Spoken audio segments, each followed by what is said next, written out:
Welcome to GK GS with Manish sir. आज 5 नवंबर 2022 है और आज के जितने भी महत्वपूर्ण करंट अफेयर होंगे वो हम इस वीडियो में डिस्कस करेंगे। तो आइए शुरू करते हैं। आज का पहला प्रश्न है, हाल ही में अडानी न्यू इंडस्ट्रीज ने किस राज्य में भारत का सबसे बड़ा पवन टरबाइन स्थापित किया है?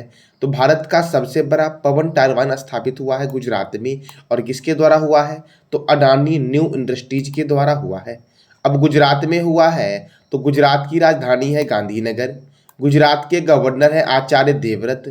गुजरात के मुख्यमंत्री हैं भूपेंद्र भाई पटेल। गुजरात में राज्यसभा सीट 11 है और लोकसभा सीट 26 है। अच्छा, बिहार में राज्यसभा और लोकसभा सीट कितना है? इसका जवाब देना है कमेंट बॉक्स में आपको। गिर राष्ट्रीय उद्यान गुजरात में है। नल सरोवर अभ्यारण्य गुजरात में है। पोरबंदर लेक वन्यजीव अभ्यारण्य गुजरात में है। डिफेंस एक्सपो के 12वें संस्करण का आयोजन जो हुआ यह गुजरात में हुआ।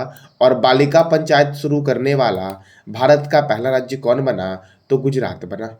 Drone India Post mail delivery करने वाला भारत का पहला राज्य गुजरात बना। यानी कि ड्रोन के द्वारा इंडिया पोस्ट मेल डिलीवरी किया जाएगा कहाँ पर? गुजरात में। और यह भारत का पहला राज्य बना।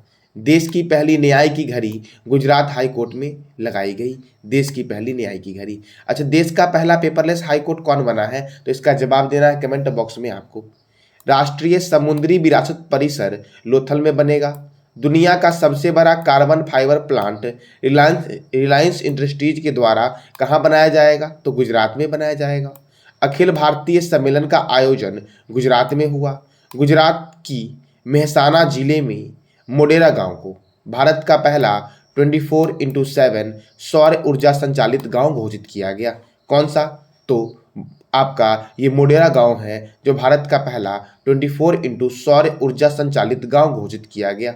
अब अगला प्रश्न है आपका, हाल ही में गंगा उत्सव का उद्घाटन कहाँ किया गया? तो ये किया गया नई दिल्ली में। अब नई दिल्ली में किया गया, यह है क्या गंगा उत्सव? तो नदियों को लोगों से जोड़ने के लिए यह उत्सव है। ठीक है, अब देखो ये जो उत्सव आपका है, केंद्रीय संस्कृति मंत्री जी किशन रेड्डी ने नई दिल्ली में गंगा उत्सव 2022 के 6ठे संस्करण का उद्घाटन किया है। लोगों को नदियों से जोड़ने के उद्देश्य से यह उत्सव का आयोजन किया जाता है। अब नई दिल्ली में किया गया है तो भारतीय कृषि अनुसंधान संस्थान जो आपका है यह नई दिल्ली में स्थित है। कहाँ स्थित है? तो नई दिल्ली में स्थित है। ठीक है, अब आप देखो आगे, भारतीय मौसम विज्ञान संस्थान कहाँ पर है? नई दिल्ली में है। अच्छा, भारतीय मौसम वेधशाला कहाँ पर है? जवाब देना है कमेंट बॉक्स में आपको। राष्ट्रीय प्रतिरोधक विज्ञान संस्थान कहाँ पर है? नई दिल्ली में है। अखिल भारतीय आयुर्विज्ञान संस्थान नई दिल्ली में है। भारतीय राष्ट्रीय राजमार्ग प्राधिकरण नई दिल्ली में है। केंद्रीय सड़क अनुसंधान संस्थान नई दिल्ली में है। केंद्रीय ट्रैक्टर संस्थान जो आपका है यह कहाँ पर है? तो नई दिल्ली में है। डीआरडीओ का हेडक्वार्टर नई दिल्ली में है, defence research and development organisation. DRDO की स्थापना हुई थी 1 जनवरी 1958 को और डीआरडीओ का मोटो है strength origin is in science. ठीक है, चेयरमैन है डीआरडीओ के समीर वेंकटपति कामत। और पंजाब नेशनल बैंक का मुख्यालय भी नई दिल्ली में है। ठीक है, नई दिल्ली में आपका हुआ था किसान सम्मान सम्मेलन 2022 और 14वां जनजाति युवा आदान प्रदान कार्यक्रम जो हुआ था यह भी नई दिल्ली में ही हुआ था। अब अगला प्रश्न है आपका, हाल ही में किस देश में सबसे लंबी यात्री ट्रेन का संचालन करके विश्व रिकॉर्ड बनाया गया? यानी कि सबसे लंबी यात्री ट्रेन का संचालन कहाँ किया गया? तो यह किया गया स्विट्जरलैंड में। स्विट्जरलैंड को बोलते हैं प्लेग्राउंड ऑफ यूरोप, यानी कि यूरोप के खेल का मैदान जो है वह स्विट्जरलैंड को ही बोलते हैं। देखो यह ट्रेन जो आपकी थी ये 1910 मीटर लंबी ट्रेन में कुल 4550 सीटों के साथ 100 कोच लगे थे। और ये कहाँ चला है? स्विट्जरलैंड में। तो स्विट्जरलैंड की राजधानी है बर्न। स्विट्जरलैंड के राष्ट्रपति हैं आपके इगानजियो कैसिस। और स्विट्जरलैंड की मुद्रा अर्थात करेंसी जो आपकी है वो है स्विस फ्रैंक। स्विट्जरलैंड की मुद्रा या करेंसी है। ठीक है, अब अगला प्रश्न है आपका, हाल ही में किस राज्य में बाजी राउत राष्ट्रीय फुटबॉल टूर्नामेंट का आयोजन किया जाएगा? तो बाजीराव बाजी रावत राष्ट्रीय फुटबॉल टूर्नामेंट का जो आयोजन किया जाएगा यह ओडिशा में किया जाएगा। कहाँ पर किया जाएगा? ओडिशा में। अब यह बाजी रावत है कौन? तो देखो, तो यह टूर्नामेंट का आयोजन देश के सबसे पुराने युवा स्वतंत्रता सेनानी, कौन? तो देश के सबसे युवा, पुराने नहीं सॉरी, युवा, देश के सबसे युवा स्वतंत्रता सेनानी बाजी रावत के सम्मान में किया जाएगा। और यह जो बाजी रावत थे यह मात्र 12 वर्ष के थे। अब यह कहाँ होगा बाजी रावत टूर्नामेंट, फुटबॉल टूर्नामेंट? तो यह ओडिशा में होगा। तो ओडिशा की राजधानी है भुवनेश्वर। ओडिशा के गवर्नर है नवीन पटनायक, सॉरी मुख्यमंत्री है नवीन पटनायक और गवर्नर है गणेशी लाल। ओडिशा में राज्यसभा सीट 10 है और लोकसभा सीट 21 है। ओडिशा की स्थापना हुई थी 1 अप्रैल 1936 को। गंजम जिला भारत का पहला बाल विवाह मुक्त जिला बना और यह ओडिशा का जिला है। देश का दूसरा राष्ट्रीय वेद विश्वविद्यालय पुरी में खोला गया। अच्छा, देश का पहला विश्वविद्यालय कहाँ खोला गया? वेद विश्वविद्यालय।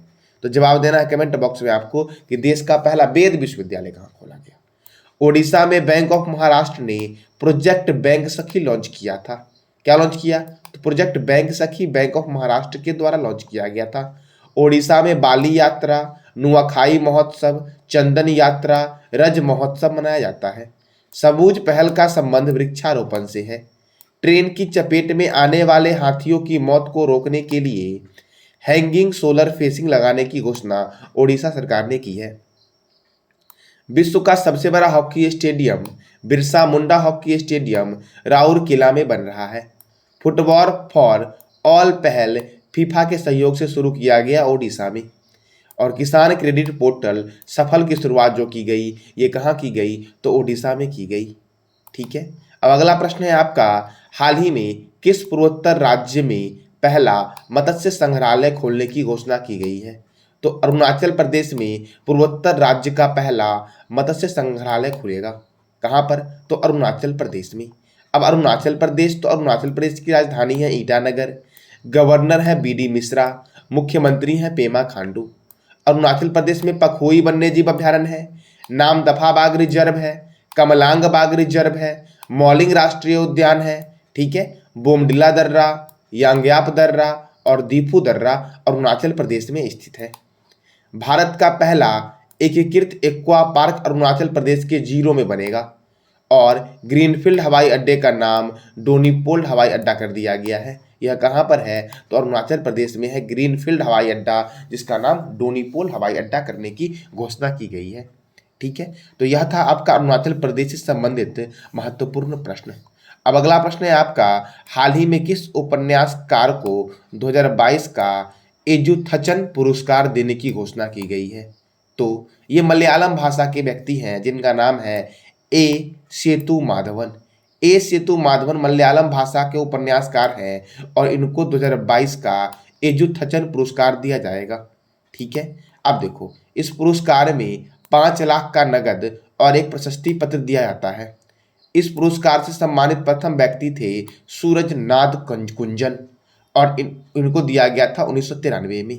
कब दिया गया था? तो सूरज नाद कुंजन पिल्लई को दिया गया था 1993 में। ठीक है। और अभी किसको देने की घोषणा की गई है? तो ए सेतु माधवन को देने की घोषणा की गई है। ठीक है। अब अगला प्रश्न है आपका, हाल ही में किस देश में एशियाई टीम स्क्वैश चैंपियनशिप में स्वर्ण पदक जीता है? तो अपना देश भारत की टीम ने एशियाई टीम स्क्वैश चैंपियनशिप में स्वर्ण पदक जीता है। ठीक है। इसने कुवैत को हरा करके स्वर्ण पदक जीता। ये हुआ कहाँ पर था? तो दक्षिण कोरिया में हुआ था।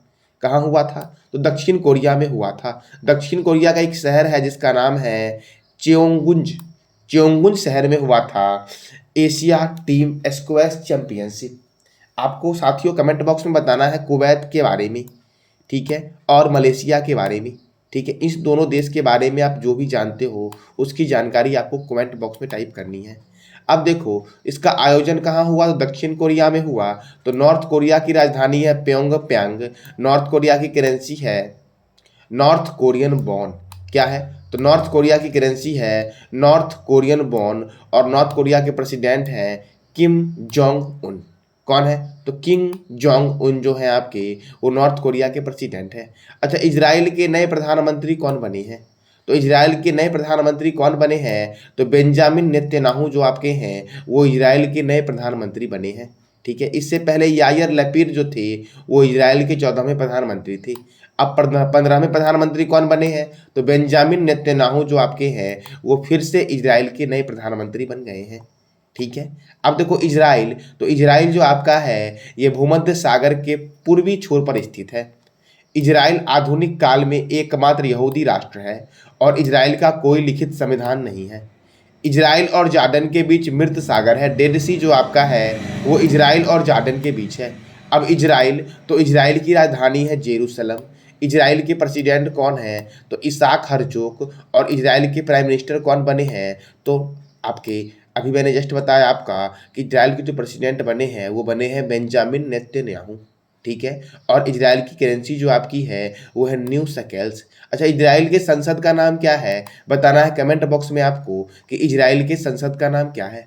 देखो, गुस्तावो पेट्रो कोलंबिया के राष्ट्रपति बने, जोस रामासो होटो पूर्वी तिमोर के राष्ट्रपति बने, एंथनी एल्बनीज ऑस्ट्रेलिया के नए प्रधानमंत्री बने, एलिजाबेथ पोर्ट फ्रांस की पहली महिला प्रधानमंत्री बनी। ठीक है, मार्कोस जूनियर फिलीपींस के राष्ट्रपति बने, शेख मोहम्मद सवा अल सलेम कुवैत के नए प्रधानमंत्री बने और लूला डा सिल्वा ये बने हैं ब्राजील के नए राष्ट्रपति, जो मैंने कल ही बताया था आपको।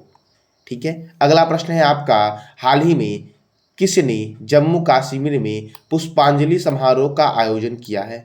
तो जम्मू कश्मीर में पुष्पांजलि समारोह का आयोजन जो किया गया है वो भारतीय सेना के द्वारा किया गया है। किसके द्वारा किया गया है? तो भारतीय सेना के द्वारा इसका आयोजन किया गया है।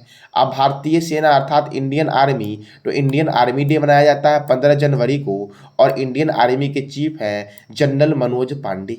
ठीक है, अब तीनों सेना के बारे में जानते हैं। तो एयरफोर्स का हेडक्वार्टर नई दिल्ली में है।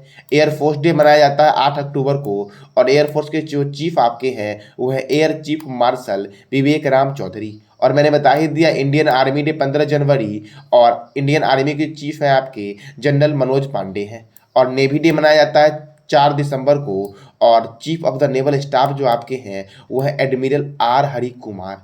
कौन है? तो आर हरि कुमार इसके चीफ ऑफ स्टाफ है, नेवल स्टाफ है। अब अगला प्रश्न मैंने कल आपसे पूछा था कि भारत का पहला एकीकृत एक्वा पार्क किस राज्य में स्थापित हुआ है? तो भारत का पहला एकीकृत एक्वा पार्क अरुणाचल प्रदेश में स्थापित हुआ है। साथियों, मैंने आपसे आज बहुत ही कम प्रश्न पूछा है, तो आज आपको बताना है हिमाचल प्रदेश के बारे में कि हिमाचल प्रदेश से अब तक आपने क्या क्या प्रश्न सीखे। ठीक है, आज का आपका प्रश्न है, हाल ही में किस राज्य सरकार के द्वारा नागरिक जुड़ाव और संचार कार्यक्रम शुरू किया गया है? इसका जवाब देना है कमेंट बॉक्स में आपको। और जो इस क्वेश्चंस का आंसर है उस राज्य के बारे में आप जो भी जानते हो वो सारी जानकारी आपको कमेंट बॉक्स में टाइप करनी है। देखो, जवाब दिया करो, जवाब दोगे तो आपका जीके जो है आपका बेहतर होगा। ठीक है, भूलोगे नहीं, इसलिए जवाब दिया करो, रिवीजन किया करो। ठीक है, आज के लिए इतना ही। जानकारी अच्छी लगी हो तो लाइक करें, शेयर करें और सब्सक्राइब करें। धन्यवाद।